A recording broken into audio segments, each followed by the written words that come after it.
कि आज मैं अपने वीडियो के माध्यम से आपको बताएंगे चंद्रवंशी कौन है, ये किन किन जातियों के नाम से जानी जाते हैं और इनके व्यवसाय क्या थी। प्राचीन काल से ही इतिहास में चंद्रवंशी क्षत्रिय का नाम कुरु है।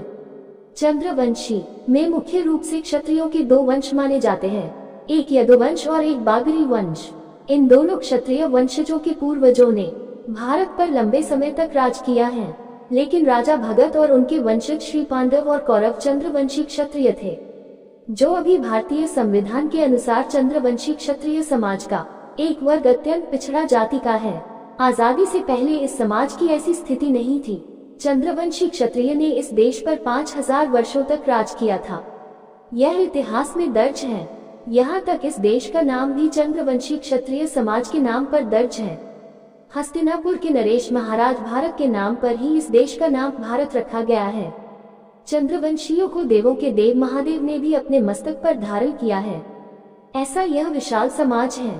कौरव और पांडव भी चंद्रवंशी क्षत्रिय थे। इन दोनों के बीच गृह युद्ध हुआ और यह और दोनों आपस में लड़े, ऐसा कहा जाता है। जो क्षत्रिय वर्ग के थे वही अपने देश की रक्षा और सम्मान के लिए सबसे आगे रहा करते थे। जब भी किसी का शोषण हुआ, क्षत्रिय सबसे आगे रहे। मुगल काल में क्षत्रियों का सबसे ज्यादा विनाश हुआ। वर्तमान में कई राज्यों में यही चंद्रवंशी कहीं खुद को चंद्रवंशी कम से कम बताते हैं, तो कहीं खुद को बागरी बताते हैं। अब इनका व्यवसाय वर्ष 30 से 40 साल पहले इनका कार्य जातियों की रक्षा और देश की सुरक्षा करना था और बागरी जाति के नाम से जाने जाते थे। अब में बहुत सारे अध्ययन के बाद ये पता चला कि इन्हें किसी उच्च जाति के लोगों ने छोटा और ने नहीं बताया है।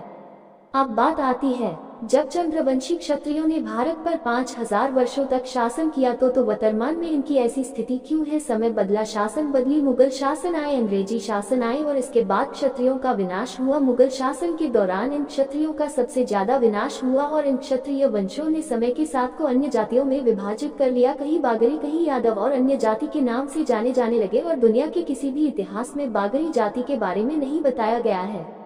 वर्षों 1202 के बाद बागरी जाति का उदय हुआ था।